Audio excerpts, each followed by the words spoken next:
Sometimes there's no one else who loves me like you used to. Sometimes we're not ourselves. There's no one I can turn to. And I know all the feelings that we shared are in the past. And I know your relationships are never meant to last. And I'll take some time, but I'll be alright. We're moving on. We're moving on. I know time's hard to left, but I've had enough. We're moving on. We're moving on. We're moving on.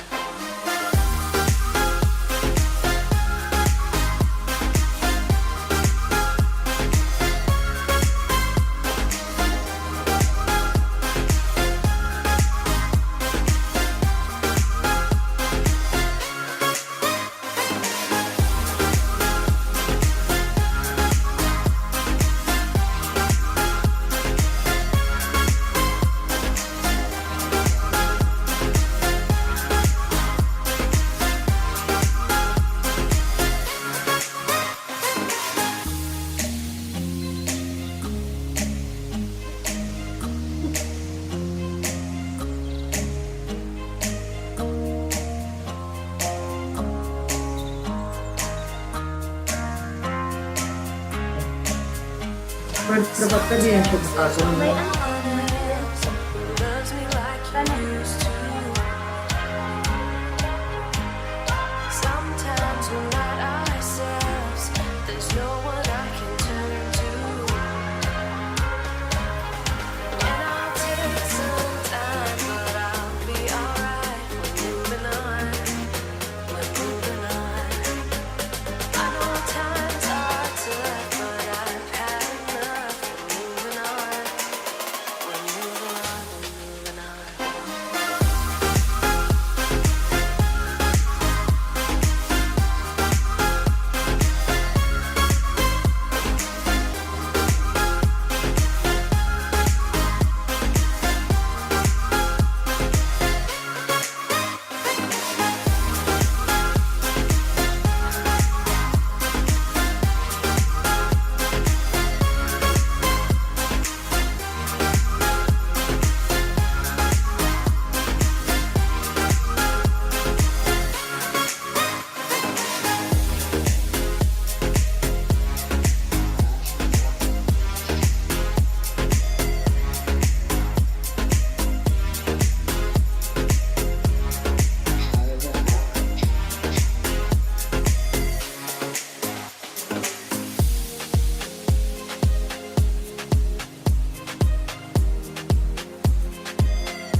Build to detect it.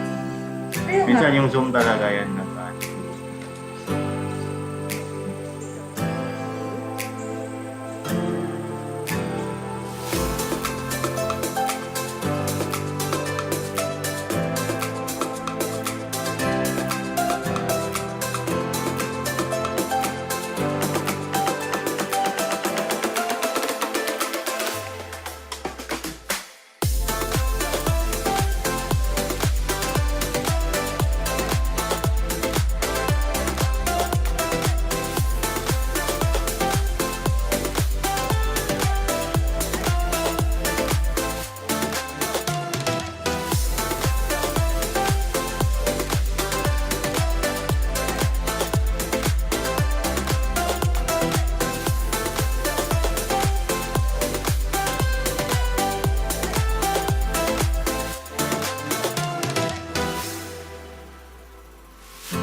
Yan.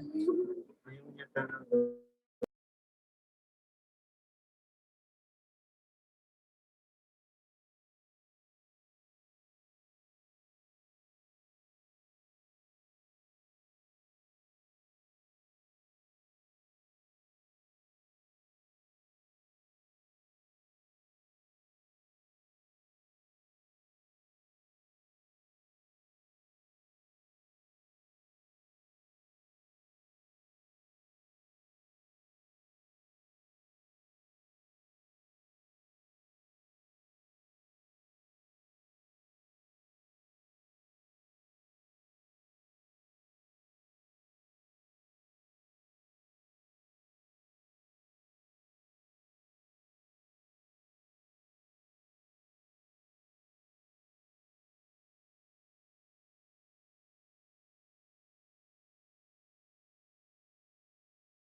Good afternoon, everyone. We are from the ICT Mindanao Cluster 1, recognized globally as champion at World Summit on Information Society prizes for 2 consecutive years, 2020 to 2021, for our e-employment and capacity building projects. I am Wendy, your host for this event, and on behalf of our regional director, Director Maria Teresa Camba, and the entire DICT, muchísimas gracias for joining us. Welcome to live webinar on cybersecurity protection and its loss via Zoom communications. And joining with us are a total of 1,000 participants from our Zoom. And at this point, to begin with, let us open this with a prayer to be followed by our national anthem. He is exalted, the King is exalted and high. I will praise him. He is exalted, forever exalted, and I will praise his name. He is the Lord, forever his truth shall reign. Heaven and earth rejoice in his holy name. He is exalted, the King is exalted on high. Mga kababayan, ang pambansang awit ng Pilipinas. Kayang magiliw, helas ng silanganan, alam ng puso, sa dikit mo'y buhay. Lupang hinirang, kuya ka ng magiting, sa manlulupin, di ka pasisingil, sa nagatang tutok sa simoy at sa langit mong pagaw, ay hinatang tulang awit sa pagkayang minamahal. Ang isang ng watawat mo'y tagumpay na nagtitindig, ang bituin at araw niya kailan pang ay di magtitindig. Luman ang araw ng walhati pagsinta, buhay langit sa piling mo. Ang inigaya ng pagkay mga amin, ang mamatay ng dahil sa'yo.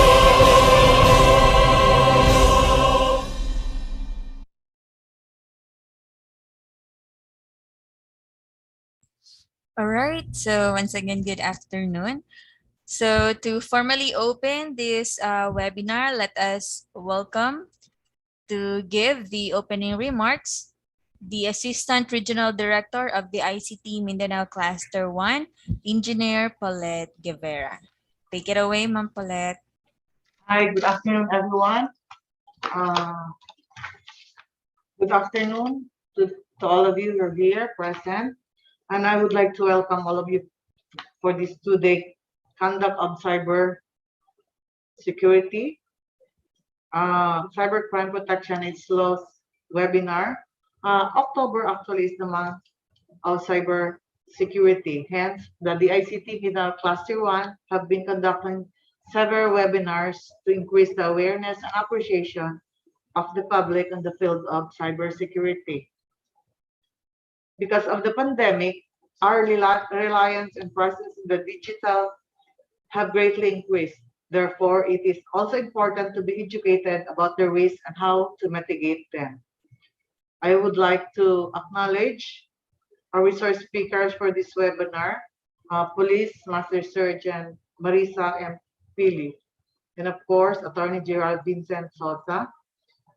It's a great honor to have you for sharing your insight and expertise in the field of cybersecurity, and thank you for accepting our invitation. I am certain that our participants will learn significant information from our esteemed resource speakers. And of course, I would like to thank our team from the VICT Media Cluster 1. Thank you guys for making this webinar possible. For our focal, Mr. Rod Bacasanto and his team, Wendy, and the rest, Raj, I cannot memorize all of you. Thank you. And once again, good afternoon. Stay safe, everyone. Welcome to our series of cybersecurity webinars. Good afternoon. Thank you, Wendy. Thank you, ARD Paulette Guevara. Ayan po. So, we would like to announce as well, no, we are not live sa ating Facebook, pero live tayo sa aming YouTube. So, you can go to www.youtube.com and just search the ICT Mindanao Cluster 1. So, makikita niyo po doon na live tayo ngayon. Alright, so just few reminders. For our virtual etiquette, always keep your mic on mute. Interact with us through the chat box or when there are online tools. And don't forget to have a bottle or glass of water with you. Hydrate every now and then. So for our activities, we'll be having Mentimeter or quizzes or Kahoot, Q&A after every session, and raffle draw. So 3 daily winners of 100 prepaid load. So abangan natin yan. So for our attendance, the attendance for this webinar is being automatically captured and recorded by Zoom application. So for the issuance of certificates, participants must attend 100% of the webinar sessions. Participants must accomplish the daily evaluation form after every session and pass the post-evaluation at the end of the 6-hour session. So bukas po yan. An e-certificate of participation will be issued to all participants who will be able to comply with the training requirements. An evaluation link will be provided after every session. So for the duration and schedule of this webinar, so October 25, 2021, 1 p.m. to 4 p.m. So yan po yung first session natin with the topic, Cybercrime Prevention and Internet Safety Tips. So bukas din po. Ayan, so bukas, October 26, the same time po tayo. Bale, 2-day po ito. Alright? So, sige. Ayan, so we would like to know, how are you feeling today? So feel free to share. Kung kamusta po kayo, please go to www.menti.com. Enter the code 54717440. Ayan, so please share. We're inviting everyone to participate sa ating mga activities.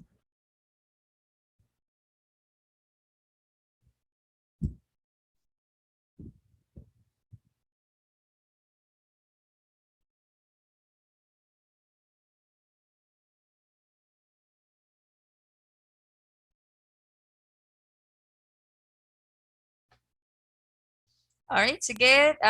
Tingnan natin. Ayun. So, how are you feeling today? Feeling great, excited, good, Happy. Feeling better. May feeling tired. Ayan. So, I'm fine po. Blessed. Ayan. So, may mga participants pala tayong nag-attend sa last webinar na miss daw nila si Sir Jan. Alright. Feeling excited? Excited to learn? Ayan, hindi ko na mabasa. Ang dami na. Alright. Delightful, thankful for this webinar. Feeling curious? Ayan. Alright, so it's good to know, no? Everyone is doing okay, excited, and happy. Ayan, so thank you so much. So at this point, if you're ready to listen to our first topic this afternoon, please type 1 if you're excited, if you are ready. Ayan. All right, so allow me to introduce our speaker since you're ready na. Ayan, so she's a team leader, successful entrapment operation for Estapa last June 24, 2021. So these are credentials. Also one of the seizing officer during the successful implementation of WSSECD. Currently from the Regional Anti-Cybercrime Unit 9, Camp EB Batalya. So let us all listen to Police Master Sergeant Mariza M. Pili. Good afternoon, ma'am. Good afternoon, everyone. Ayan po. Can you hear Take it me? away. Can you hear me, ma'am? Yes, ma'am. Okay. Okay, good afternoon, everyone. So, thank you for that introduction. So, I am, again, Police Master Sergeant Mariza Pili, the investigator of the Regional Anti-Cybercrime Unit 9, located at Zamboanga City. As I can see, no, iba-iba pa lang mga lugar na mga naka-login, naka-join sa atin sa Zoom. So, hindi lang siya from Zamboanga City. So, marami pang mga cities na nakapasok dito sa Zoom natin. So, allow me to share my screen.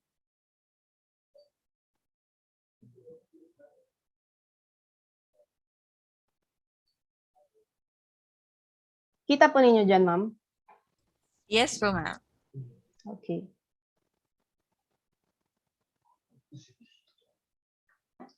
So, good afternoon, everyone. So, our topic for today is about cybercrime prevention and some internet safety tips. So, this will be my talking points. First of all, I'll be talking more about types of cybercrimes and the mostly reported cybercrime incidents here in our office. We will be also tackling more about phishing and smishing. Also, the mobile banking Trojan, kasi medyo nagte-trend ito ngayon. Deepfake, which is maraming trending din to ngayon actually, you just don't know it. Pero trending to sa TikTok, masyado nating ginagamit ang deepfake. Ano ba ang negative effects nito sa atin? Later on, we will tackle it later. What to do if you're a victim? Later, may mga points akong ibibigay kung ano ang mga dapat ninyong gawin if you become a victim of a libel case or the RA 9995. So marami tayong matatackle later on. So hopefully mapupuno ng mga ideas and mga internet safety tips ang mga i-share ko sa inyo ngayon. First is we have to know about cyber. Kasi ang topic natin ngayon is cybercrime, di ba? So cyber means the meaning of cyber is that it is about as we understand cyber, it is more of internet or computer networks. Di ba? Yan po yung cyber. Pag sinabi naman nating crimes, crimes are punishable by law. So pag i-join natin yan, cybercrime, so crimes that is punishable by law with the use of internet or computer softwares or system. So yun po ang ibig sabihin niya. Listed down below will be the types of cybercrimes. First, email and internet fraud. And then the identity fraud, which is where personal information is stolen and being used. Usually, ginagamit ito ng mga scammers. And paano ba nananakaw ang ating identity through internet? Later on, malalaman natin yan. Theft of financial or card payment data. So may mga victims na rin ng mga ganito, especially dun sa mga credit cards natin and sa mga mobile bankings natin. Next is the cyber extortion. Cyber extortion is just the same as extortion, wherein someone is demanding a money from you. This time, cyber extortion lang siya because they will be demanding money to prevent a threatened attack from your computer system. So example, they will call your company and they will threaten your company that they will send an attack like the DOS attack or denial of service attack from your computer system. So yung mga ganong klaseng threats, no, matatanggap ninyo. So if ever para hindi ma-attack ang inyong mga systems, so kailangan ninyong magbigay sa kanila kung ano yung mga dinademand nilang money. So that is through phone calls or through internet communications. So kaya tinawag siyang cyber extortion. Ransomware attacks naman is a type of cyber extortion. Type of cyber extortion siya, it's just that like from the word ransom, di ba kung minsan pag kinidnap tayo, may ransom money na kailangan para makuha natin ulit yung nakidnap. Pagdating naman dito sa ransomware attack, they will take hold of our data, of our computer system, and then in return, they will ask for money for them to be able to, for us to be able to retrieve the data that they have taken from us. So ito po yung ibig sabihin ng ransomware. Pero in our office, the mostly reported cybercrime incidents will be the following topics. Hacking. So what is hacking? Hacking is the act of finding a loophole into a computer system or network and then using that loophole to gain access into the system. Hacker is the one who seeks and exploits weaknesses in a computer system or computer networks. What is the weakness of a computer system? What is the number one weakness of a computer system?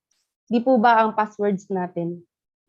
So, if you have a weak password, there is a really big tendency na ma-hack yung mga social media accounts ninyo at bank accounts ninyo if ever man yung mga passwords ninyo are very weak. So you have to choose a very strong password para yung hacker medyo mahirapan siyang ma-decrypt. So yun po yung mga dahilan kung bakit nahahack minsan yung ating mga social media accounts. Next is the identity theft. Identity theft is when someone uses your personal identifying information to commit fraud. For example, your photos. What else? Your name, your ID number, mga ganun pong klaseng mga important personal information po, pwede yang magamit ng ibang tao, and then you can be a victim of an identity theft. Usually, nangyayari po yan sa ating mga social media accounts kasi po, meron sa atin, because of so much excitement, they tend to post or flaunt their identification cards sa social media accounts nila. For example, na-receive na nila yung licensure ID nila, PRC ID nila. So, out of excitement, no, mag-thank God pa yan sila and then post it on their Facebook account, yung ID nila. So, in that way, yung photos kasi natin on social media, once nandyan yan sa internet, it can easily be downloaded. So once na-download yan, they can already use your ID in any way that they like. Especially pag commit nila ng fraud or sa mga scammers. Uso ito sa mga scammers eh.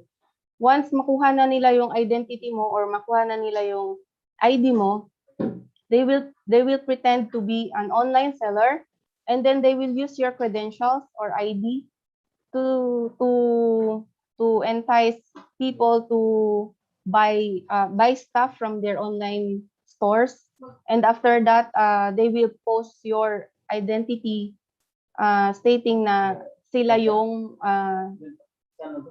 yung ID na yon or may-ari ng ID na yun is the seller. Siya yung seller. So they will pretend as you. So that's in that way nagkakaroon ng identity theft. Next is the libel. Libel is the number one complaints that we are receiving here in our office. Same as libel from our Article 355 of the Revised Penal Code. Libel is a public and malicious imputation to dishonor or discredit a person or even to blacken the memory of the one who is already dead. So kahit patay na siya pero pag siniraan mo, pwede ka pa rin kasuhan ng libel. In our case, dahil cybercrime kami, a libel or slanderous words or malicious imputation are posted publicly through social media accounts. Like for example, Twitter, Facebook, or any other means. Pag sinabing online libel, nakapost siya sa online. So yun po ibig sabihin nun. It's just that inadapt lang natin kung ano yung libel ng Article 355 ng Revised Penal Code. So the Article 355 of the Revised Penal Code has 4 elements. So first is the malicious imputation or accusation of a discreditable act or condition to another. Yan yung number 1.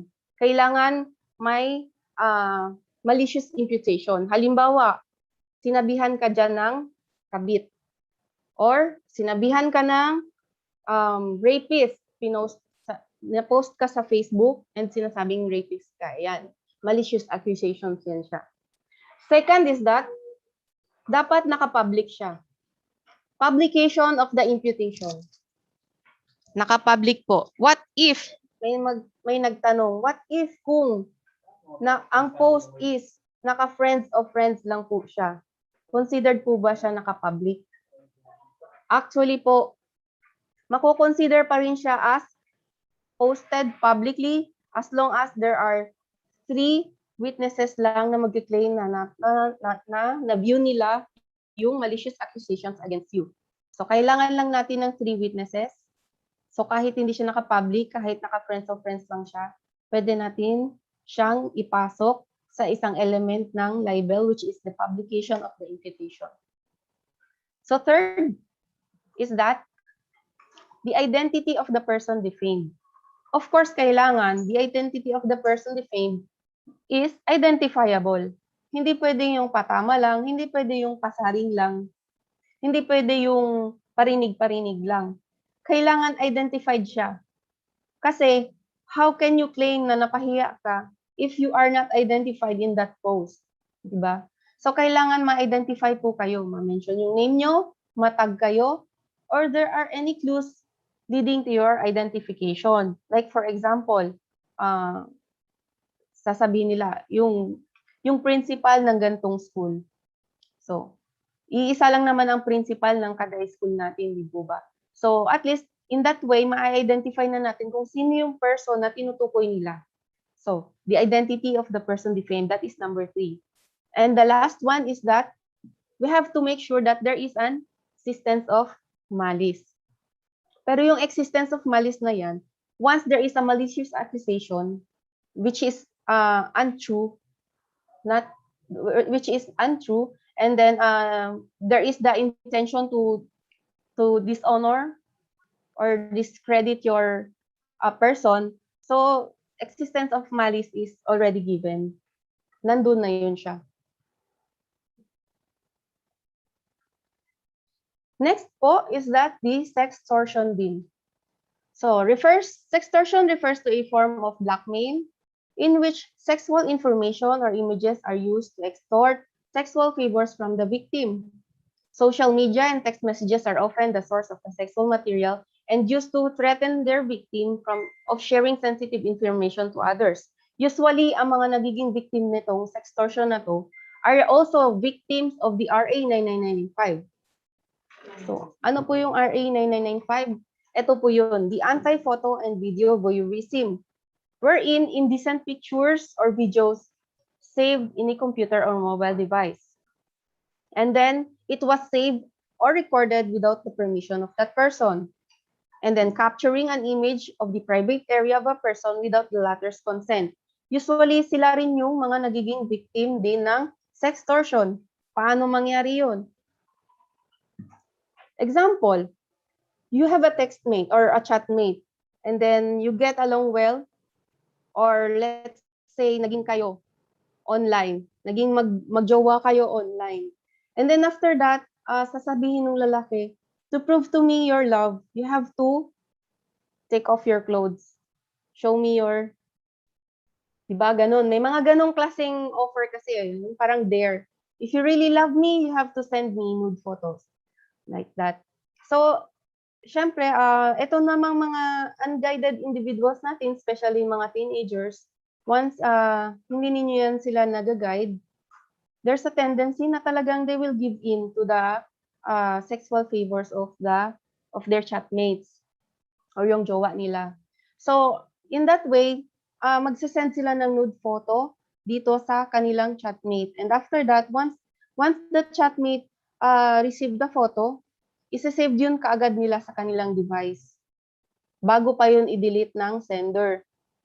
So, pagkatapos nun, once meron na siyang hawak na captured na nude photo or video mo, that's the time sextortion begins. So, kasi that's the time your chatmate will extort sexual favors from you. Sasabihin na, okay, kung hindi ka makikipagkita sa akin, makipag-sex sa akin, ikakalat ko tong nude photo mo. So, yun yung usually nagiging problema natin dito, no? So, kung hindi man siya sexual favors or any other means yan siya, pwede rin sa pera. Kung hindi ka magpapadala ng 5,000 pesos, ikakalat ko tong nude photo mo. So, doon nagkakaroon ng sextortion sa incident ng RA 9995. I just want to share you a short video clip. Let me share this.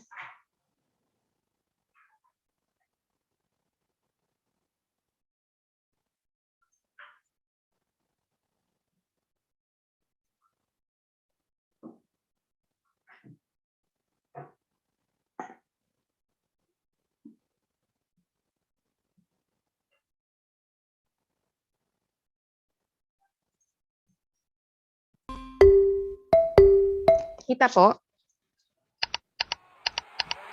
Ma-view po ninyo? Yes po, ma'am. Okay. Kita po.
Hello po.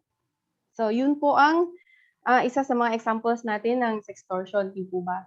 So, nag-umpisa siya sa mga chat-chat lang and then nagkaroon na ng mga sexual favors and then until such time na paniwala siya na he have to remove his clothes also. So, pagkatanggal niya ng damit, andun na, naka-record pala yun. So, that's the time that they were able to start their extortion from the victim. So, kailangan mag-wire sila ng money. If not, kakalat yung nude photo niya, di po ba? So, ganun yung mga example ng sextortion natin. So, same as the RA 9995, usually nangyayari din ito sa mga magjowa.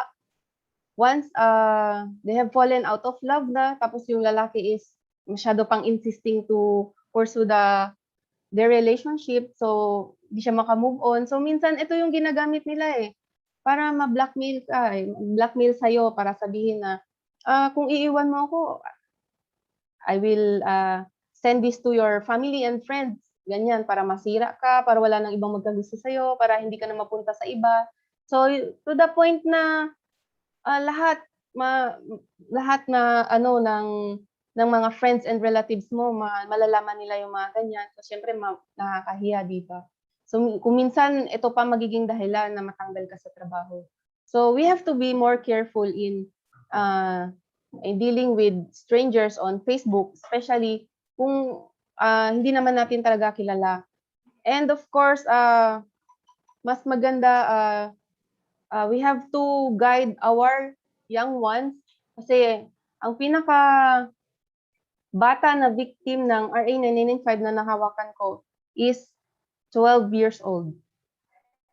Yes, only 12 years old lang po yung bata. So, syempre, hindi siya masyado na guide ng parents niya sa kanyang mga online activities. So, yung parents nila, all they thought, okay lang kasi nasa loob lang ng room. Pero actually, yung anak nila is chatting someone who is pretending to be also a 12-year-old kid. So, ganun ang nangyari. So, medyo dumating sa punto na nagtanggal na siya ng damit until such time na ayaw na niyang gawin kasi medyo pababoy na ng pababoy yung ginagawa nila. So, no, this time, nag-start na yung threat sa kanya. If hindi niya gagawin yung gusto niya, posibleng ikakalat daw yung nude photo niya, yung pinakaunang nude photo niya. So ano ba ang gusto nitong taong to? Ang gusto ng taong to, gumawa siya ng video na sumasayaw na nakahubad, displaying her private area. This time, sa sobrang takot, itong bata na to, napaniwala or sa sobrang takot, na binigyan niya. Pinagbigyan niya. So, nagkaroon siya ng video na naman. So, aside from photo, nagkaroon na naman siya ng video na sumasayaw, displaying her private part. Nandun talaga siya. Nasa harap talaga ng camera. So, this time, masyadong na-excite yung kachat niya. Humiling pa sa kanya ng isa pa. Another video. Pero this time, hindi na ito matake ng bata. Anong klaseng video ang gusto ng kachat niya? Itong video na to, ang gusto nito is kumuha ng talong sa loob ng ref and you have to insert it in her vagina. So, syempre, yung 12-year-old kid, of course, they cannot do such thing as that lang easily to themselves. So, umiyak itong bata. Late na siya nagsumbong sa parents niya. Pero, at least, once na nagsumbong siya, nag-stop na rin naman yung pag-chat sa kanya. The problem is that hindi niya kilala kung sino yung ka-chat niya. He don't have a photo. She don't know what's the real name of her online boyfriend. So that's the problem, no? So Usually kasi once dummy account ang ginamit sa pag-chat sa mga bata is mahirapan talaga tayo mag-locate ng mga ganyang klaseng dummy accounts. No? Pero they have to seek an assistance from our office because sometimes we have other means para malaman kung sino yan. Pero most of the time, once mga dummy accounts, medyo hirap tayo sa pagtugis ng mga cyber criminals, especially mga naging nambibiktim ng mga young ones natin on the internet. So we have to be alert and be watchful sa mga online activities ng mga anak natin, okay? Kasi medyo pabata na ng pabata yung mga nagiging victim natin ng RA 9995. Next is the pornography.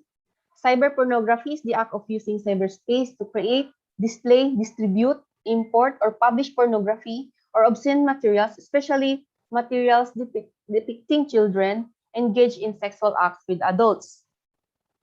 Meron tayo niyan, RA 9775 ng Anti-Child Pornography Act of 2009, bago lang, itong this year lang, wherein isa ako sa mga seizing officer with the help of the Women's and Children's Protection Center. So, nag-conduct kami ng entrapment and sad to say, no, 6 na bata, pinakabata is 3-month-old. And then, pinaka-sad thing doon is that ang nag-exploit pa sa kanila is yung lola nila and yung nanay nila. So, ganun naka-worst ang mundo ngayon kasi sa sobrang pangangailangan nila ng pera nila, ini-exploit na nila yung mga anak nila sa internet, sa mga kano. So, nung na-discover namin yan, medyo nanlumo kami sa mga photos and videos na nakita namin online kung paano nila tinuruan at pinagawa yung mga illicit sexual activity sa mga bata, kung paano nila napagawa yun in exchange of new clothes, Jollibee. So, yung ganun, mga malilit na bagay, masaya na yung mga bata pero they didn't know na na-exploit sila ng kanilang mga magulang. So, that's the sad thing to know, no? So, kung if ever man may mga alam kayo na mga ganyang sexual activity explicit sexual activities or cybersex din, please reach our office or kung nasa ibang region man kayo, may mga kanya-kanyang regional anti-cybercrime units tayo dyan. Nandito kami sa Zamboanga City, so nasa regional anti-cybercrime unit 9 kami, region 9. So malamang sa regions ninyo meron din po yan. If not, to the nearest police station po kayo lumapit pag may mga alam po kayo mga ganyang klaseng incidents. Please help our children, save our children po. Next is the phishing and smishing scams. Ano po ba itong phishing scams? Phishing is like usual na phishing sa dagat. Ito nga lang, nangyayari ito through email. So phishing is a type of attack where actors attempt to trick unsuspecting users into doing something they wouldn't ordinarily do, such as clicking on a malicious URL or email attachments. So, may darating sa'yo na email, and then after that, they got instructions that you have to click on this, you have to click on that, and then log in to this account like this for them to be able to get your sensitive informations. Iyan po yung phishing. Ang smishing naman po is that nangyayari yan through text messages. Same lang siya sa phishing. It's just that it occurs when mobile users receive text messages. It will also trick them to click on links to malicious websites to give their sensitive information. So halos magkaparehas sila ng intention. It's just that phishing happens on the internet and then itong smishing naman happens through your mobile text messages. Ito po yung example ng ating phishing scam. So, katulad nito, as you can see, sa left corner natin, ng screen natin, nakasulat dito, is a letter coming from allegedly HSW Bank. Yan. And then, ang first is, they will use a generic greeting. dear customer. They will never use your name or they will never use your family name. Dear Saavedra or Dear Santo Luis. So, walang ganun. So, they will always use a generic greeting, dear customer. And then after that, the second is that there is a request for your personal information. The message would instruct you to click a link below for you to be able to log in or put in your personal informations. Katulad nitong link dito sa baba, itong suspicious link na to. Number 3 is that there is a threat. Yung letter nila involves may threat doon. If a failure to respond within 5 days, so there will be a termination of your account. So medyo kung hindi mo kabisado yung mga gantong modus, baka i-click mo to kasi takot ka ma-terminate yung account mo. Pagdating sa mga gantong bagay, especially pag sinabi nila na we have to verify our information sa ating mga bank accounts or we have to get an update from our from our accounts, mobile accounts. So we have to visit personally na lang sana sa ating mga bank offices. Doon na lang, personal visits na lang sa mga banks ninyo. So bakit siya malicious, suspicious links naman itong number 4? As you can see, meron po ditong, it starts with the letter http:// bank account. So yan po yung starting ng link po niyan, di po ba? Kung na-observe po ninyo, HTTP lang po yan siya. So, may missing po dyan. Ano po yung missing natin dyan? Missing po natin dyan is yung S. Kasi dapat po yan HTTPS. Ang meaning po kasi ng HTTPS is Hypertext Transfer Protocol Secure. Ngayon, mga sir, ma'am, kung wala pong S, ibig sabihin po, unsecured link po to. Katulad nito, walang S, meaning unsecured link po ito. We have to be very careful in clicking this link kasi baka it will inject anything, a malware or anything na ma-redirect tayo somewhere tapos makakuha sila ng mga informations natin. So, we have to be careful, no? Another is that, nauso ito noon eh, itong Facebook na to. Maraming na-hack na Facebook account noon because of wrong logins. Bakit po wrong logins? Kasi, as you can see, there is a Facebook interface that looks like really a Facebook login or sign up. Yan po. Once maklik ninyo ito, they will require you, of course, to sign up or to log in your data, like your name, password, email, cellphone numbers, di po ba? Ganun po. So, once malagin ninyo yan, they will be able to get your information. How?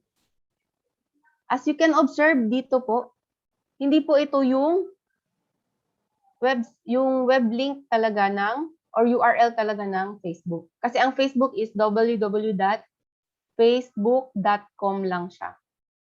Pero ito, facelook.cixx6. So medyo may discrepancy sa logins niya, no? Pero kung titignan mo ang interface niya, Facebook talaga. So ganun po nakakaloko yung phishing scam natin. So ganito po nakakaloko yung mga gantong klaseng links, no? So they will really copy the interface of legit apps for them to be able to get your personal information. So we have to be careful. We have to check the URLs and we have to check also yung HTTPS natin. This is an example of a phishing scam. So kahit luma na ang mga gantong klaseng modus, may naloloko pa rin ang phishing scam. Katulad nito, kamusta na kayong lahat dyan? Ito na ang bagong roaming number ko. Dito na kayo palagi mag-text. Nag-error ang internet dito. Ingat palagi, God bless. Text back. Di ba may nakasulat na text back? Once nahulog ka dyan at nag-text back ka, at aakalain mong pag nagkataon meron kayong kapamilya sa abroad at akalain ninyong siya yun, baka mag-text back ka. So pag once mag-text back ka, alam ng scammer na to na nakuha ka na niya. So he will pretend that he is your relative abroad. And then after that, hihingi siya ng pera or mangungutang sa'yo ng pera. Tapos sasabihin babayaran ng total nasa abroad naman sila, hindi sila there will be many excuses kung bakit hindi sila makapag-withdraw. So you have to send him money right away for emergency, ganyan. So luma na yung mga gantong modus, no? Pero may nahuhulog pa rin. Katulad nito, you are the lucky selected winner ng Wawawin. Eh, hindi ka naman nag-text or nag-chat kay Wawawin, naka-receive ka lang ng ganito. Tapos tinawagan mo yung allegedly attorney nila. So this attorney, no, pag tinawagan mo, masyadong convincing magsalita. So once mahulog ka dyan, baka makunan ka ng pera, baka mapaniwala ka. So yun. Pag wala ka namang sinalihan, huwag ka na mag-attempt na kausapin pa. Block mo na lang yung number or report the number and then block. Same as this one, your postpaid has been charged 500 pesos. Pero kung titignan ninyo, yung text message niya is pasaload po ito. So we have to be careful, no, in answering or replying sa mga ganyang klaseng text messages. Kasi hindi natin alam, baka isa ito sa mga modus or scam sa mga text messages na nare-receive natin. Katulad nito, text 500, send to. Ito actually yung cellphone number ng ng scammer natin. And in this manner, magte-text ka ng text 500. Isa-send mo alisin mo yung 0, lagay mo yung 2. Tapos i-connect mo yung 909. So in that manner, this is a pasaload actually. So kahit ganito pa yung text mo, ganito maglalagay ka ng refund, actually ipapasa pa rin niya yung load mo to this number without your knowledge. Kasi nga, hindi mo alam na pasaload to. Akala mo lang na charge ka ng 500 pesos. Pero actually, pasaload ang technique na ginagawa niya. So we have to be careful. Ito naman yung mobile banking Trojan, also known as bankers. So bankers are being tapped by cybercriminals to steal funds directly from the mobile accounts. As the user inputs credentials, the malware steals information. So just like na sinabi ko kanina, no, they have this same interface with our mobile bank applications. So halimbawa lang yung land bank, we have the iAccess, di ba? So the mobile banking Trojan will have a same interface as the iAccess land bank. And then as you input your credentials on that form or sa apps nila, sa interface niya, hindi mo lang namamalaya na every information that you input in that slot, they were able to steal your information already. So in that way, makaka-gain sila kaagad directly ng access doon sa iyong mga mobile banking applications. Kasi nga, isasama mo doon yung account name and password mo di ba? So, madali lang mag-transfer. With just one click, ita-transfer nila yan. And after transferring, they will immediately transfer that money to other bank accounts para hindi na nila ma-retrieve pa. So, yun ang medyo delikado, no, pagdating sa mga bank accounts natin, lalo na kung may saving accounts natin yun. So, we have to be careful. So, how to protect ourselves sa mga ganong klaseng modus? Of course, we have to enable SMS notification for your mobile bank. So, every time na may transaction doon sa mobile applications mo, you will be receiving an SMS notification. Kasi, not all banking Trojans hijack SMS. So, usually, may marireceive ka talagang SMS notification that there is a transaction happened during this time. So, and also, it is a very effective way to monitor your account. So, at least, mas safer ang iyong mobile banking accounts if naka-enable ang SMS notification mo. Kasi monitor mo siya. And also, download apps only from the official stores like Google Play Store or Apple Store. Kasi nga, there are apps na hindi natin na-download sa mga official store. So, there is a possibility na it's lang siya, mobile Trojan lang din siya na apps. So, parang copycat lang din siya ng ganung klaseng mobile banking account, application. So, mahirap na baka yun ang ma-download mo and manakaw yung mga savings ninyo doon sa bangko ninyo. So, mas maganda mag-download kayo sa official Google stores natin or Apple Store natin. Doon lang. And then, install an antivirus solution. I suggest yung Kaspersky Antivirus and Security. So, yan po yung usually ginagamit din po namin dito sa office namin. So, yung antivirus solution natin to prevent ang mga malware na maka-inject sa ating system na posibleng makasira ng ating system or posibleng maka-compromise ng ating mga data. So, kailangan i-install natin yung mga antivirus security natin. So, ito naman po ay isa sa mga example ng deepfake natin, no? Masyadong gamit na gamit ito sa ating TikTok, sa ating TikTok application. Sino po ba yung mga TikTok accounts na yon? Siguro naman marami po sa atin dyan ngayon, di po ba? So, gamit na gamit ito, wherein your face will be attached to another set of body. So, ganyan. So, it is like deepfake is a technology. It's like a Photoshop for video. So, yan. Kino-correct niya yan kung ano yung mga lines mo, kung yung sa size ng mata mo, i-correct niya yan. Tapos, i-blend niya doon sa katawan na inattach sa iyo.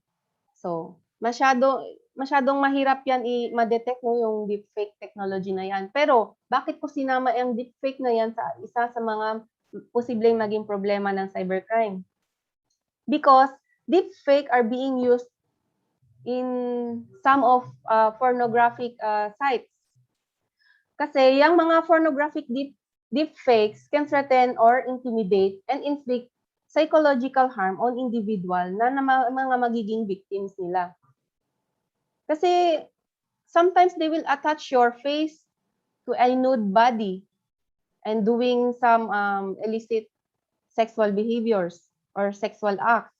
So, of course, magkakaroon ka ng allegedly scandal, di ba? So, medyo it will cause emotional distress and then reputation harm, abuse, and in some cases, sometimes financial loss kasi minsan matatanggal ka sa trabaho mo. So, that is the danger in using deepfake. So, ito naman yung how to protect yourself pagdating na sa gantong klaseng problem natin, itong deepfake. Of course, stop posting photos of yourself or your family on unprotected social media accounts.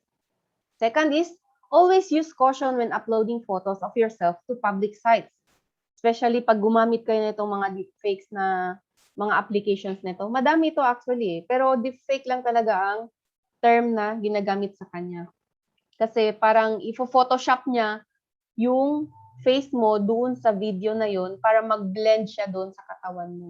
Sa katawan nung inattach sa face mo. So, you have to be caution.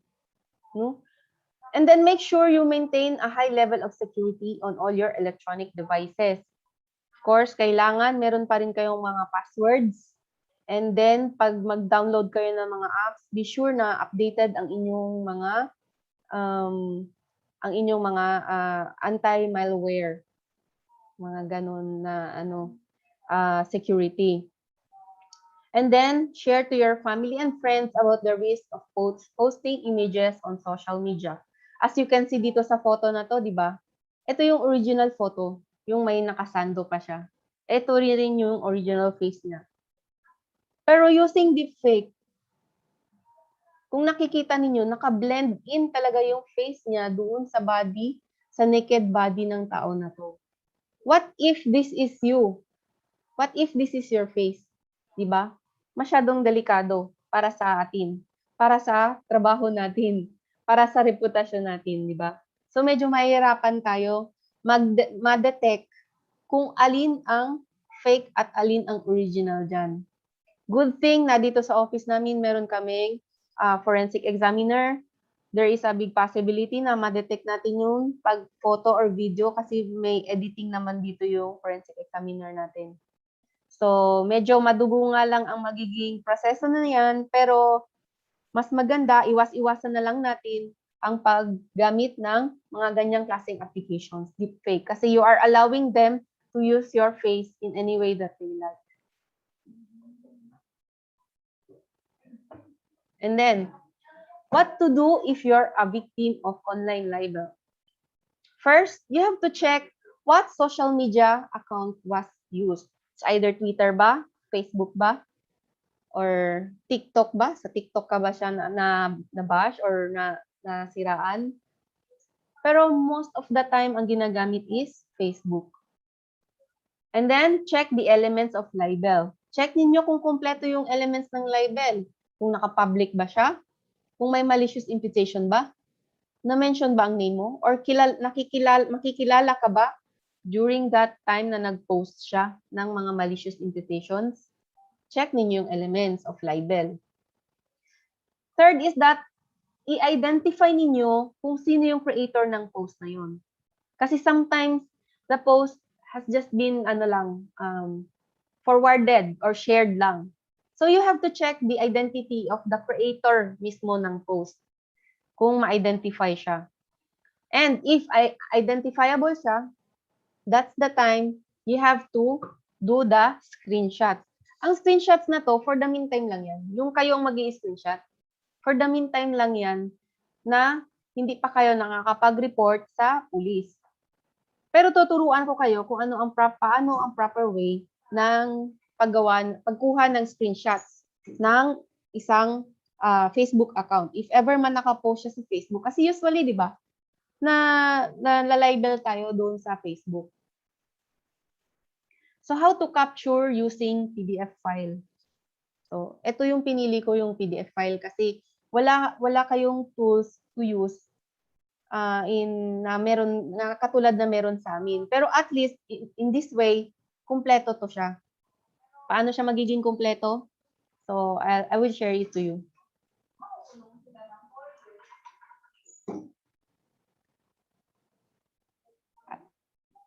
Share ko po ha, saglit.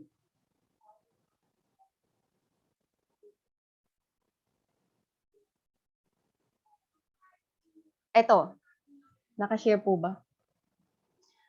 Ito po yung sample ng ating Facebook, no? Kung makikita ninyo, nandito po yung URL natin. And then, nandito po yung Facebook account natin. Actually, ginamit ko yung Facebook account ng Rapo9. So, ito po. So, lagay na lang natin na dito is yung mga libelous post ninyo. First, you have to check kung ano yung vanity name nila, ginagamit nila. Importante kasi to. Kasi, later on, you have to get the FB ID of this account. Katulad niyan, ito yung vanity name niya, redscarlet.ly. So, https www.facebook.com/redscarlet.ly. So, yan yung buong URL niya. So, yan yung vanity name niya, redscarlet.ly. And then next,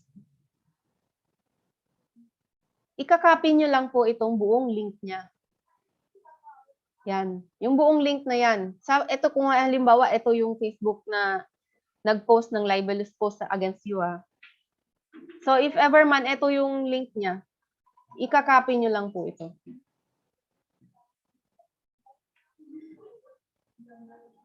After ninyo makopy yung link na yon, punta kayo sa https://findmyfbid.in. Actually, may ibang mga source pa tayo sa Facebook para malaman or makuha natin yung mga FBID ng isang Facebook account. Hindi lang ito, hindi lang Find My FB ID. Marami yan sa Google. Pero ito yung sample ko. And then, i-click lang ninyo yan siya dyan. I-click lang ninyo siya dyan and then find my Facebook ID. So, after clicking that, success. Ito ang lalabas na numeric FB ID niya. Bakit kailangan natin kunin to? Kasi this FB ID is very unique. Kahit ilang beses ka pa gumawa ng Facebook account, you will have a very unique FB ID. So, importante ito makuha ninyo. If in case magpapalit ang inyong suspect ng vanity name. Mapapalitan kasi po ito, mga sir, ma'am. Yung vanity name na to. Posibleng palitan nila to ng name if ever man ma-burnout na sila. So once mapalitan na nila yan, hindi na natin madaling mahanap kasi napalitan na yung pangalan niya. Pero if nakuha na natin yung FB ID niya, mas magiging madali sa atin or sa aming police na cybercrime police, malolocate or mahahanap itong Facebook account niya. So, mache-check natin ulit kung nakapost pa yung libelous post sa account niya. So, yun po yun. After that, since ito yung kabuuan ng Facebook post niya, nakita ninyo itong tatlong dot ito dito sa taas. Click on that, and then click natin itong print. Kunwari magpiprint tayo. Kunwari lang po yun. Pero yan po ang i-click natin. And then, change natin yung destination niya na instead doon sa printer ninyo, isi-save as PDF natin. Kasi kailangan meron tayong save whole timeline ng Facebook account niya. Doon natin makikita yung mga Facebook activities niya eh. So, we have to change the destination sa save as PDF. Tapos, i-click natin yan and then save.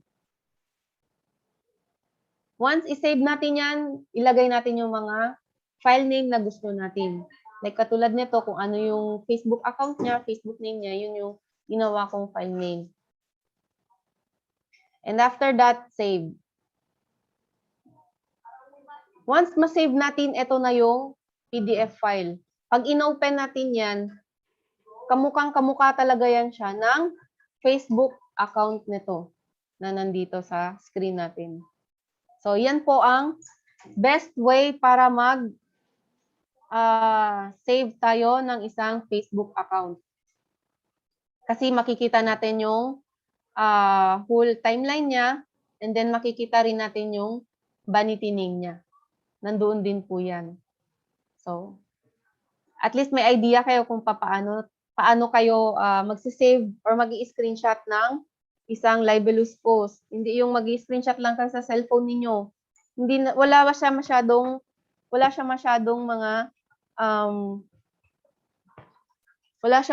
mga information pag naka-screenshot lang sa mobile. So mas maganda itong naka-PDF file siya. Marami kaming information na makukuha dito. Okay?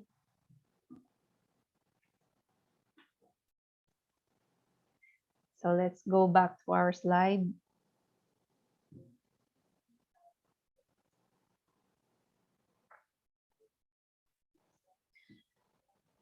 Next, what to do if you're a victim of scam? Pag nabiktima kayo ng scam, if you paid a scammer, of course, you have to contact right away your banks. And if ever man napadala ninyo siya through wire transfer company, you also have to contact the wire transfer company. Kasi nga, you have to report to them that the transaction is unauthorized, and they have to you have to ask them also to reverse the transaction and then give you your money back. That is in case makuha pa ninyo yung money niya. Most of the time, hindi na natin na-claim or na kukuha ulit yung money. Pero if in case, no, you already paid the scammer, contact your bank right away and tell them that it was unauthorized and ask them to reverse the transaction and give them your money back. And if ever you gave the scammer your information, you have to change your password. You use your very strong password. Create a very new and strong password. If ever man you have used your password on other social media accounts, you also have to change it there too. You have to also change your password sa mga ibang social media accounts ninyo. I suggest na kung ano yung password ninyo sa Facebook ninyo, ibahin ninyo yung password ninyo sa email ninyo, and then iba rin yung password ninyo sa TikTok ninyo. Mas maganda po yun paiba-iba yung password.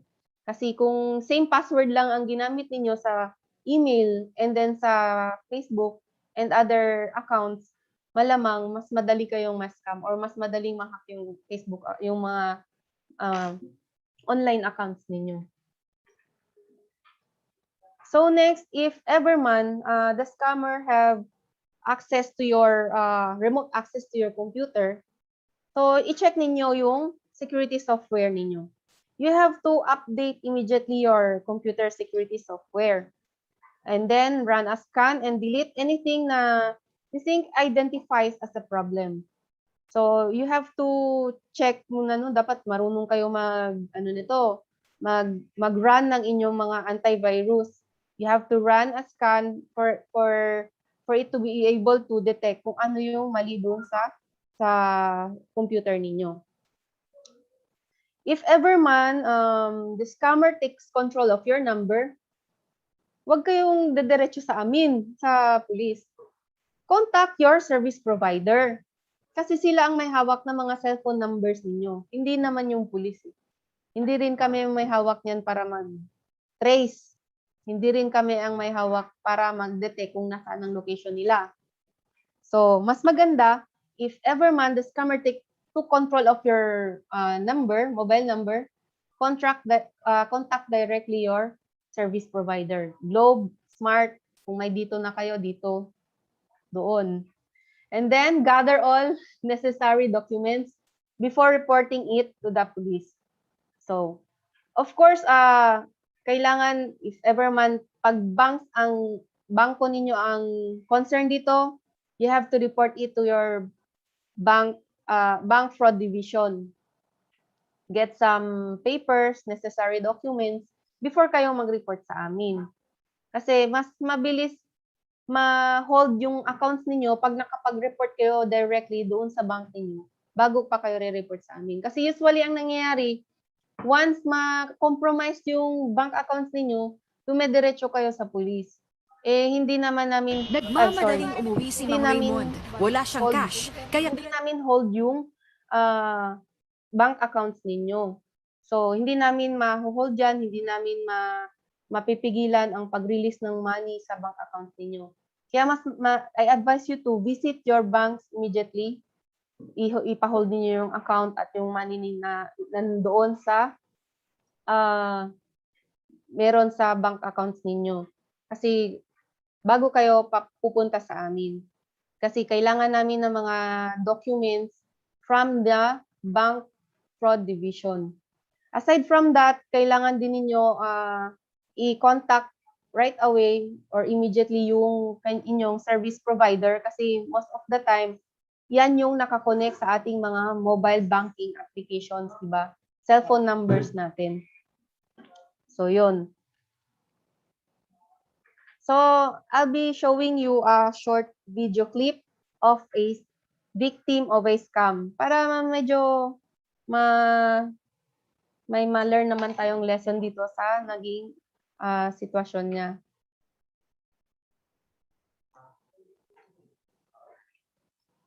Wait.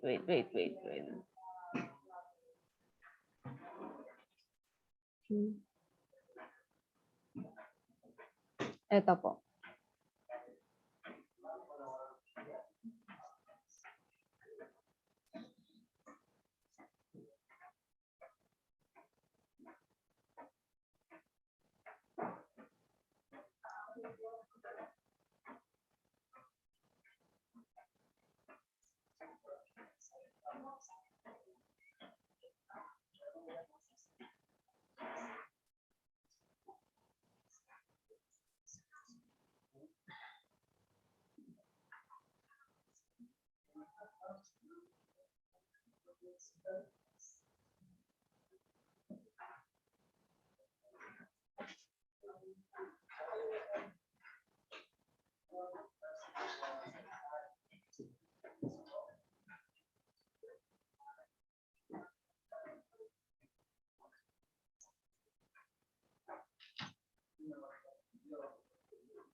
Naka-share po ba? Naka-share po? Umuwi si Mang Raymond. Wala siyang cash, Yes po, kaya ma'am. credit card ang ipinambayad niya sa pagpapagasolina. Pag nakapag-withdraw ako, ayun, cash. Pero pag katulad nito, biglaan ang uwi. Card ang ginamit ko. Tulad ng karamihan, ibinibigay ni Mang Raymond ang credit card sa gasoline boy saka ibabalik sa kanya. Pero delikado ito ayon kay Dennis Jose Borbon, ang scammer na naaresto ng PNP Anti-Cybercrime Group sa kasong identity theft. Pagbubunyag ni Borbon, nakakakuha sila ng credit card information nang hindi na gumagamit pa ng skimming device. Basta malaman mo lang yung account number, yung card number, yung CVV, yung expiration, pati yung name on card mismo. May mga contact daw silang kahera sa mga mall, restaurant at gasolinahan. Kinukunan lang daw ng litrato ng mga kahera ang harap at likod ng credit card at ipapasa na sa kanila. I-send po nila sa amin. Pag na-validate po namin na gumagana yung info at perfect po, sa okay po, binabayaran na po namin. 1.5 po kada isa. May payo pa si Borbon sa mga gumagamit ng credit card. Harapan na pag-swipe. Pwede maaari, cash na lang ibayad nyo. Kinumpirma naman ni National Privacy Commissioner Raymond Liboro ang modus. Tama yon, yung makunan nga lang, front and back, nag-i-employ ho sila ng may mga kakutsaba, nabibili yan sa black market. Kaya nga mismong si Liboro, nakatakip ang CVV sa likod ng kanyang credit card. Isa na rin daw ito sa paraan para hindi makopya. Huwag mawala sa paningin ninyo ang credit card ninyo or debit card pag nagtatransact. Sa tala ng PNP-ACG, mula Enero hanggang Hulyo ngayong taon, nakatanggap na sila ng may 20 reklamo na nagamit ng iba ang credit card na kung susumahin, umaabot sa higit 2 milyong piso. Maan Makapagal, ABS-CBN News.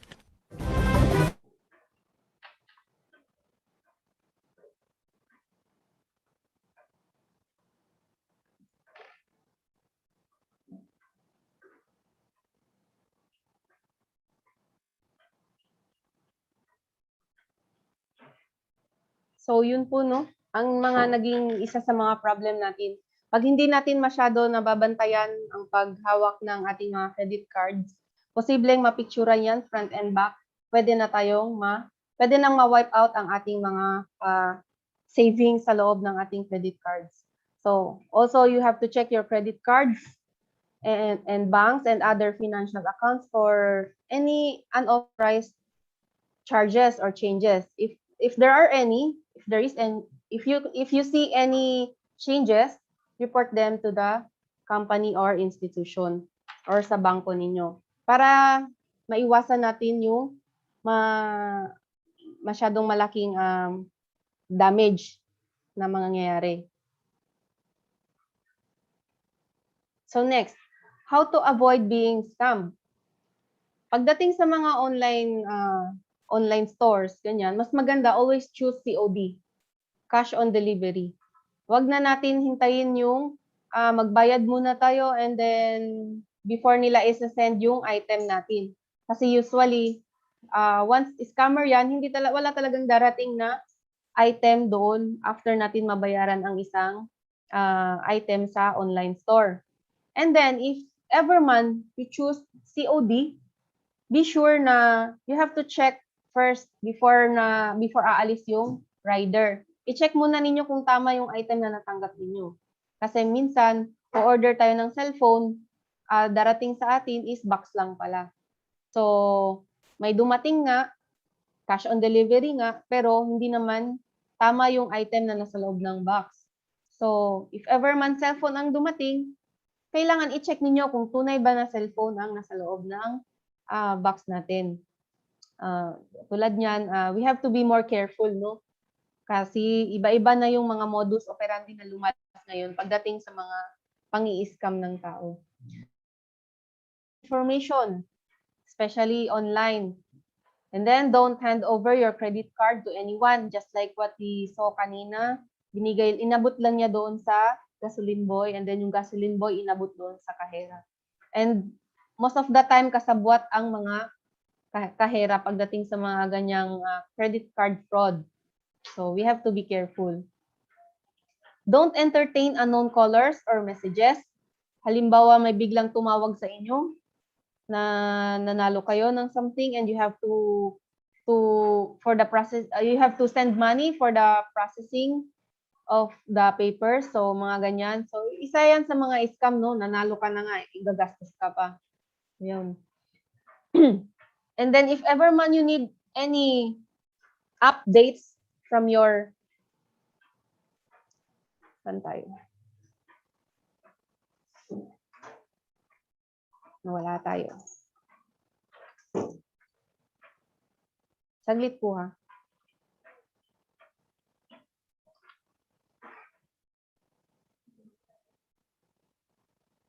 Medyo nawala tayo saglit doon, pero nandito na.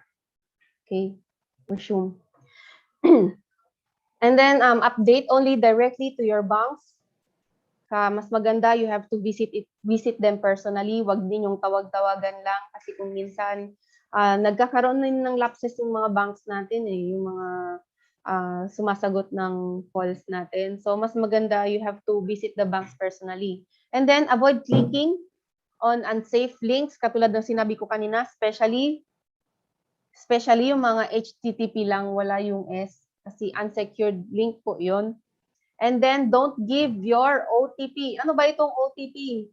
It is a one-time PIN sa inyong mobile banking accounts. Every time may transaction kayo, nagpapadala itong bangko natin sa ating cellphone number ng OTP. Itong OTP na to, ito yung kumbaga PIN code niya para maka-access doon sa inyong bank accounts. Kumbaga, ito yung electronic key. Susi yan para makapasok doon sa inyong bank accounts. Kaya please, do not give your OTP kahit pa magpakilala siya na isa siyang agent sa isang bangko. Kasi walang agent ng bangko ang humihingi ng OTP. Your OTP is just for you.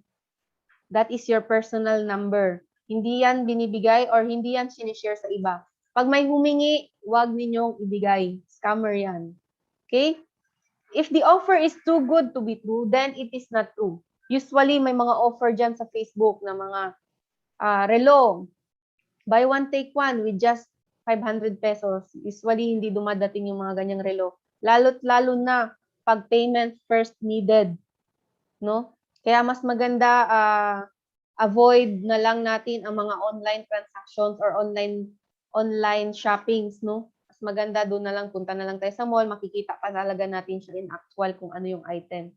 Pero if hindi man natin mapigilan, always choose COD. But before receiving it, we have to check the item if it is the right item that we have received. Okay? So next po. What to do if you're a victim of the RA 9995? So first, inform immediately a trusted person. If you're a minor, you look for a trusted person. Is it your mother? Is it your sister? Usually, pag mga ganyan victim, mga babae, no? Pero if ever man may victim na lalaki, any person that you trust, you have to inform them right away. Mas maganda kung diretso rin kayo sa pulis. Baka mahanapan natin ng paraan malaman kung sino yung behind that Facebook account. And then, recall if you really did send or perform illicit acts while on video call.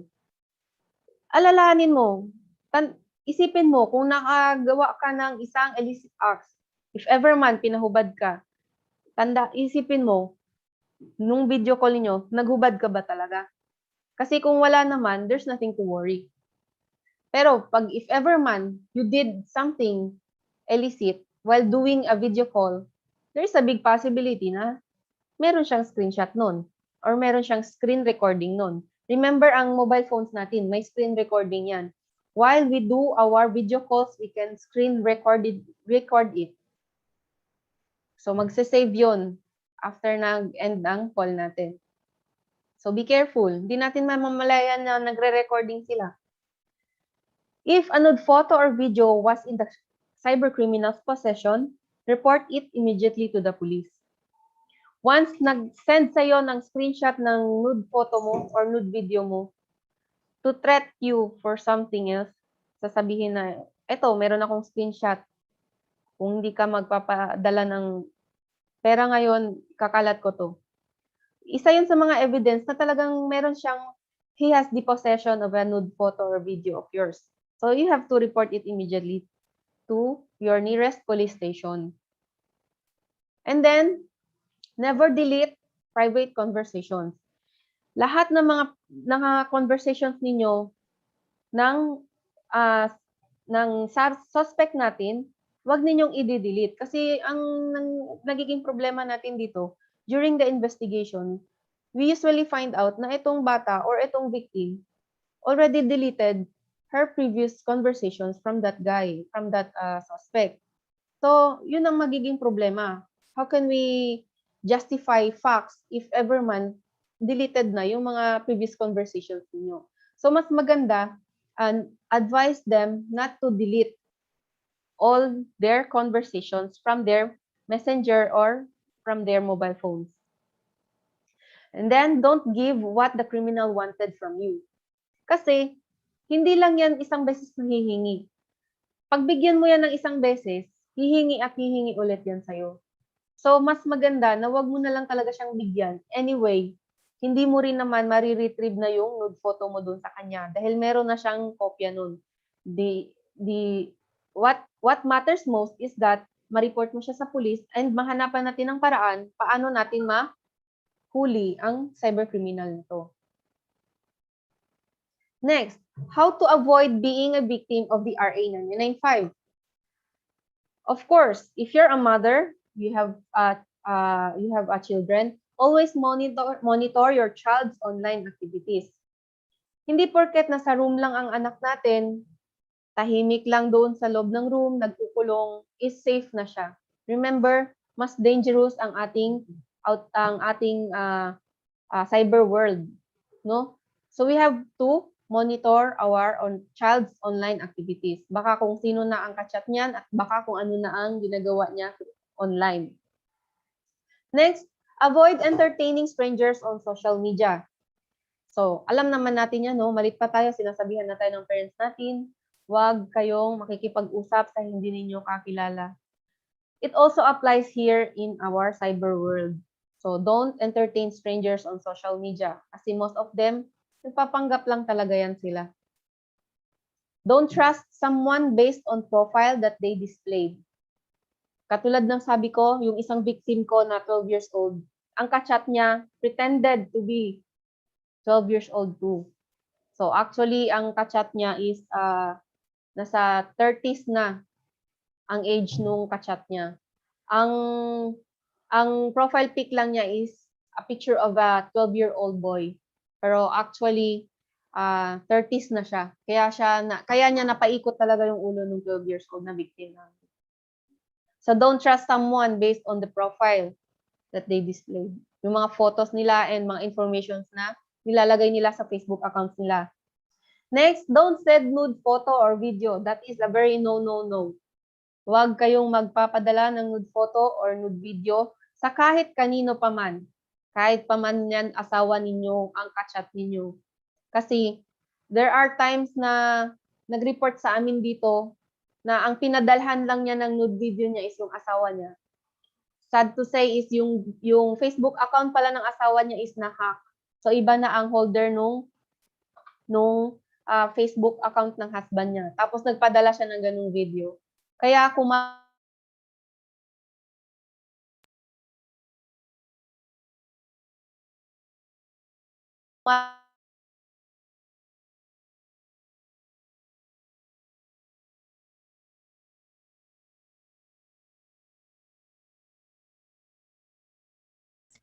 Hello, ma'am. You're cutting in and out po. Yung audio po nila, ma'am.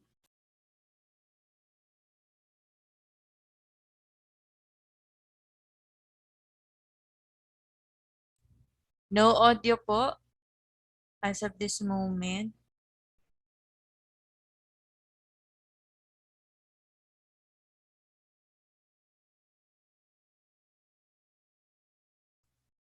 Let's just wait lang po sa ating kay Ma'am Pili. Standby lang po.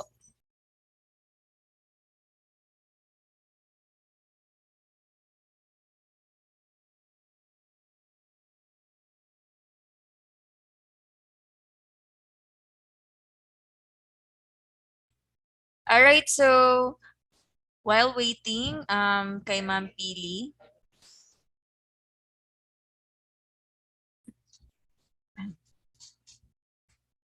let's have a 5-minute break po muna. Alright, so we'll be back after 5 minutes. So you can take your coffee muna and then we'll be back after 5 minutes.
Hello po. Nawala tayo sa linya. Humina po yung internet natin. May I proceed po? Go ahead, ma'am. Okay, thank you.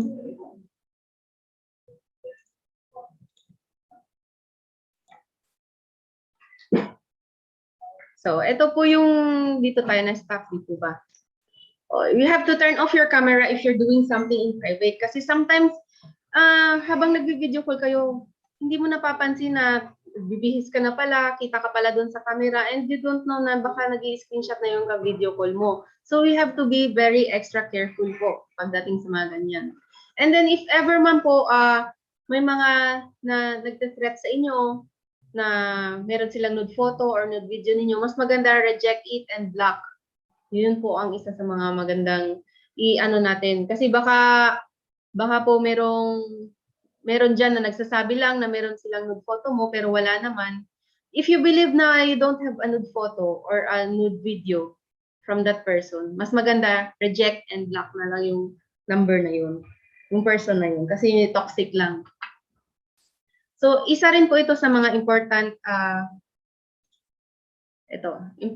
na information na gusto kong i-share, kaya kailangan kong bumalik. What to do if your FB account was hacked?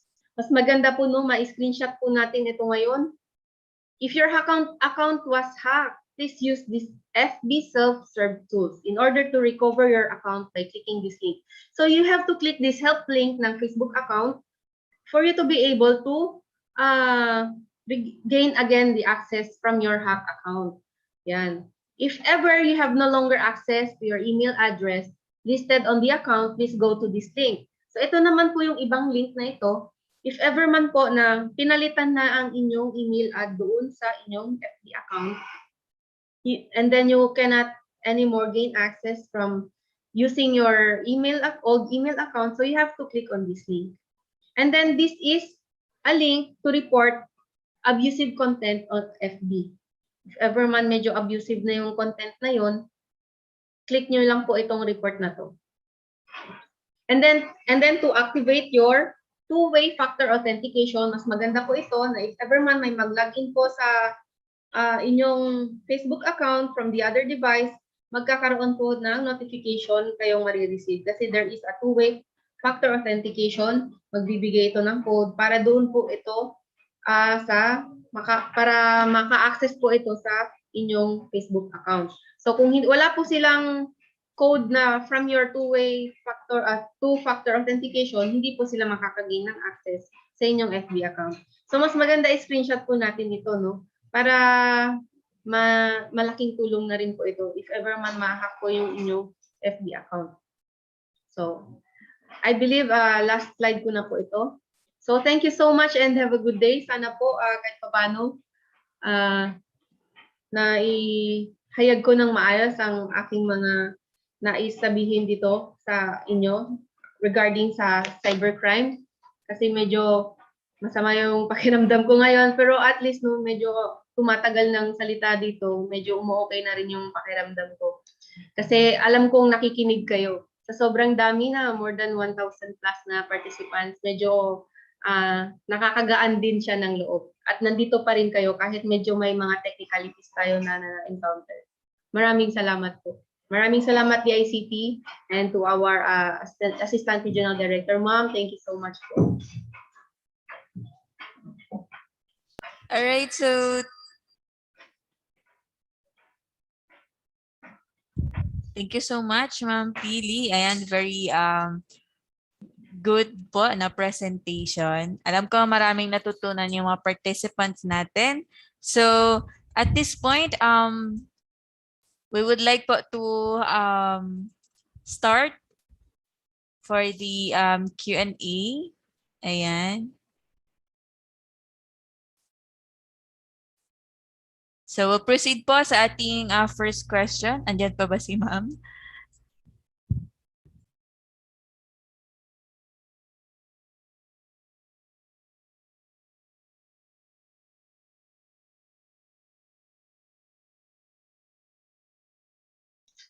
Hello po. Ayan po. So, hello ma'am. So, at this point po, we will proceed po sa Okay. ating Q&A. So, ayan po. So, the first question is, I have an online business. As an online seller, I want to ask, is bogus buying a type of cybercrime? If yes, how can I report bogus buyer? They are doing so much damages to online businesses. Any thoughts po? So, pag sinabing online buying, example, nagpapa-reserve sila, mga ganyan. Nagpapa-reserve na, kunwari, bibili and then after that, ika-cancel. Usually, ganun, di ba? Actually, it is the right of the buyer to cancel any pinili nilang item sa online seller. Pero if in case na nagkaroon ng damage ito, example, kailangan nilang i-prepare and then the seller also have to buy this stuff para pwede rin. Kasi buy and sell usually yung mga online business natin, di ba? Buy and sell lang din yan sila. So, most likely, pwede silang mahulog sa online fraud. Probably pwede natin silang kasuhan ng online fraud. Pero kailangan ko pa ng more details regarding doon sa complaint niya. Kaya mas maganda na mag-seek siya ng help ng isang lawyer and also seek rin siya ng assistance sa ating mga kapulisan.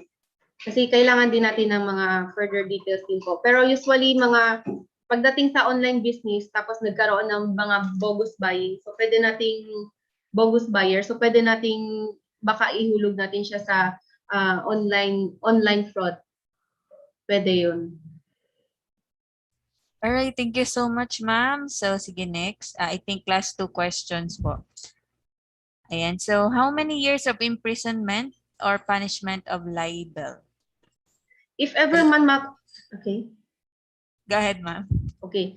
So how many years of imprisonment if ever man ano kayo ng libel, no? Makasuhan kayo ng libel. Ang minimum niyan is 6 years and maximum of 12 years imprisonment. And then meron din po yan siyang bail na every post is 48,000 po. So kung halimbawa isa lang yung post mo, so meron kang penalty na 48,000. If ever man 5 post, libelous post ang na-post mo, nag-post ka dito sa isang site na to and then nag-post ka dun sa kabila and then nag-post ka. Halimbawa 5 post ang nagawa mo, so probably 48,000 times 5 yun. So ganun po ang ikukwenta ng ating penalty, no? So kung years of imprisonment man is 6 to 12 years of imprisonment. Yun po. Alright, ma'am. So, thank you po. Ayan, may follow-up question from Sir Meljun. What offices or government agency, organization, the one who do the response team of cybercrime in the Philippines, like 911 emergency team? Is it the NBI, BNP Cybercrime Group, the ICT, or CERT-PH? Actually, pagdating po sa cybercrimes, no, there are cybercrimes and there are cybercrime-related incidents. Pag sinabing cybercrimes, dito po yan sa amin. PNP Anti-Cybercrime Group lang po ang pwedeng mag-handle niyan. May mga specific crimes po na pwedeng i-handle yung kami lang.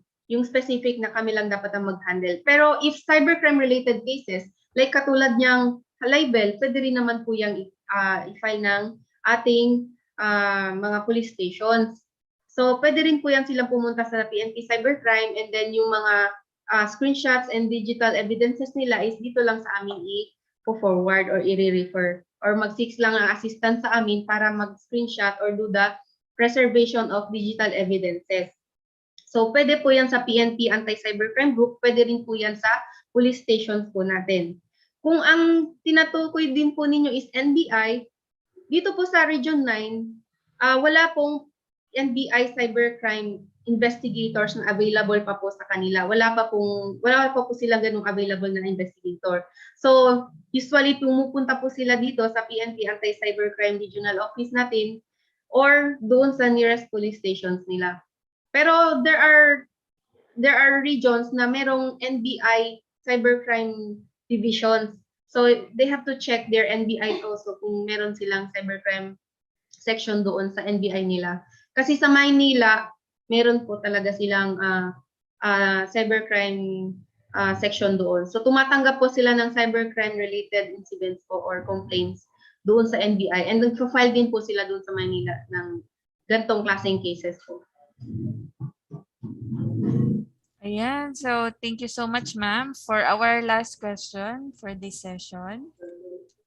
Ayan po. So, from Sir Richard, is it possible for the Anti-Cybercrime Unit of the Philippines to have an access with the database of Facebook or any social media for evidence use?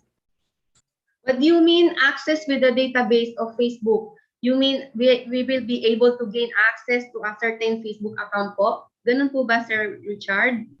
Kasi kung kay Facebook po, baka kasuhan tayo ni Facebook, no? And wala po tayong sariling database na pwedeng mag-intercept ng program ni Facebook or other social media applications. Pero if you're referring to a certain Facebook account, kung pwede ba natin maging ang access ng Facebook account or any other social media account, actually there are other means na pwedeng ma-access siya, pero that is against the law because we have to respect the Data Privacy Act of the Data Privacy Act, and also the yung kung pag halimbawa sa bangko naman yan, we have to respect the bank secrecy law naman ng mga bangko. So may mga meron, hindi natin ma-deny na meron tayong mga idea kung paano mag-hack or paano makagain ng illegal access doon sa isang Facebook account or sa isang social media account. Pero that is illegal. Hindi po namin ginagawa yan. Hindi po namin pwedeng gawin yan, and hindi rin po namin pwedeng gamitin yun as evidence if ever man ma-access namin. We cannot use it as evidence kasi that is illegally acquired. So, kailangan po nasa legal na pamamaraan lang po tayo lahat. Kung sasabihin lang po natin na makagain ng access, yung katulad ng tinuro ko kanina, if ever man ma-try ninyo na malaman kung paano mag-send ng links para para makagain ng access doon sa social media account ng isang tao. So, that is another way of gaining access. Pero that is illegal. I am discouraging it kasi that is against the law. So, kailangan namin mag-file ng case against you if ever man ma-prove namin there is a probable cause to file a case against you. So, mas maganda na wag tayong basta-basta mag-access ng kahit anong system sa ating mga computers, lalong-lalo na kung walang permiso ito sa may-ari. Wow, all right. So, thank you so much, Ma'am Pili. Ayan po. So far yun lang po yung entertain nating questions now from our participants, and very well answered. So, at this point, kami naman po, we would like to present our appreciation sa ating speaker. So, allow me to read the citation. Ayan, Department of Information and Communications Technology Certificate of Appreciation is hereby presented to Police Master Sergeant Mariza M. Pili for sharing her insights and expertise as a resource person during the cybercrime protection and its laws, given this 25th day of October 2021, signed by Regional Director Maria Teresa M. Camba. Once again, thank you so much, ma'am. Thank you so much din po. Ayan po, so before we'll go sa ating mentee, can we request andyan ba si Sir Rod for the photo opportunity po?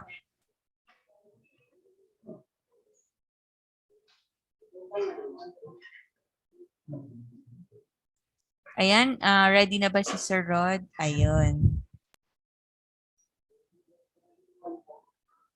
Okay po, so tingin tayo sa camera. In 3, 2, 1, smile. Alright, okay na po. Ayan. Thank you so much, Sir Rod and Ma'am Pili.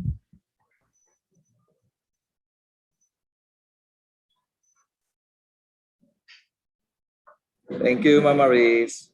Yes po, sir. Baka pwede pong i-add ko lang, no? Kasi baka curious talaga sila kung talagang pwede kami makapag-access ng mga ganyang klaseng database. Actually, pwede talaga siya, pero illegal nga lang siya. For us to be able to get the data legally, we have to seek a warrant from the court.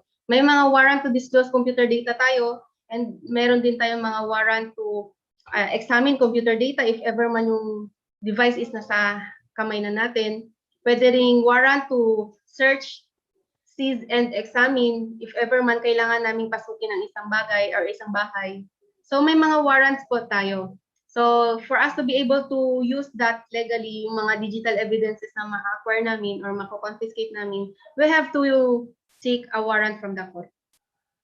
Yun po. Pero kung sasabihin niyo to gain access lang basta-basta, hindi po kami allowed po sa mga ganung klaseng proseso. Kailangan po natin dumaan sa tamang proseso po, like mga court warrants. Ayan. So, thank you once again, ma'am. So, Opo. yun po. Ayan. All right, so at this point, we will have our raffle draw.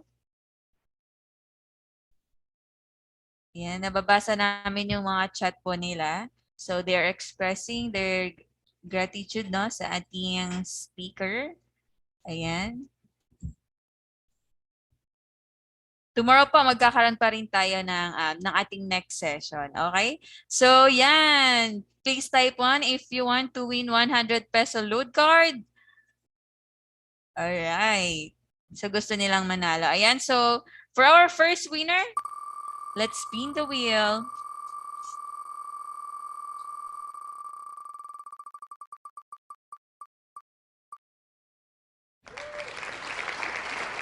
Congratulations to Ma'am Aini Rabe. So, we will email po the load card pen. Ayan. Antay-antay lang po tayo. Sige, for our second winner,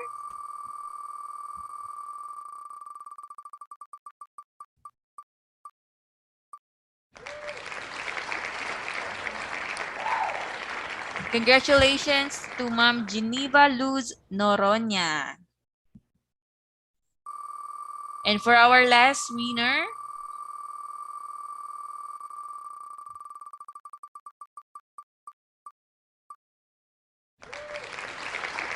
congratulations to Ma'am Karina Basit. Ayan po. So again, for our winners, just wait for an email. We will send you the load card pins. And sa mga hindi nanalo, don't worry, meron pa tayong session bukas.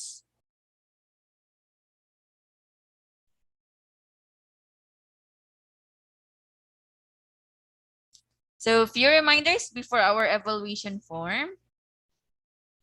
Again po, participants must attend 100% of the webinar sessions. So last day po natin bukas. Participant must accomplish the daily evaluation form after every session and pass the post-evaluation at the end of the 6-hour session. An e-certificate of participation will be issued to all participants who will be able to comply with the training requirements. Evaluation link will be provided after every session.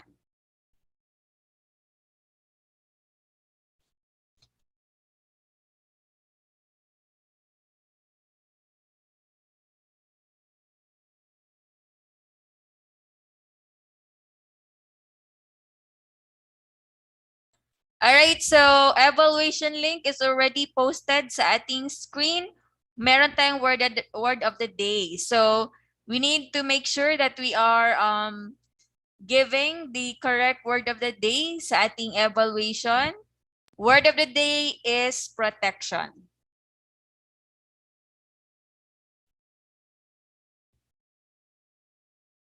Alright, so word of the day is protection.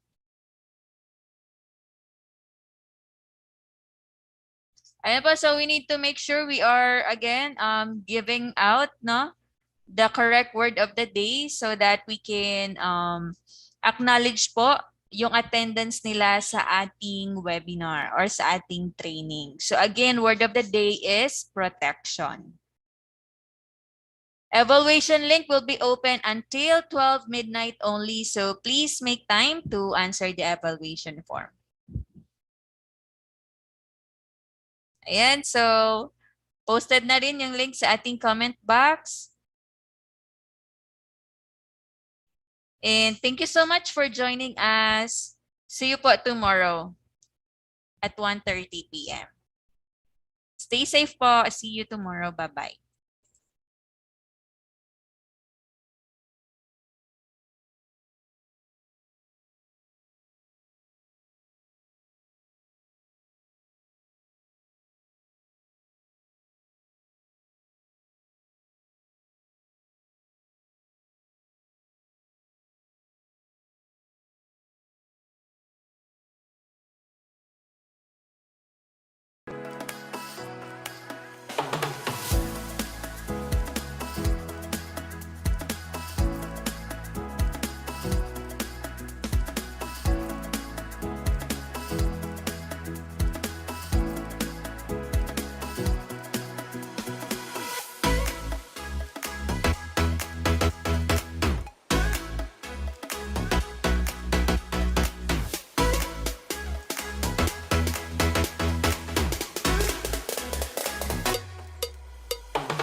Thank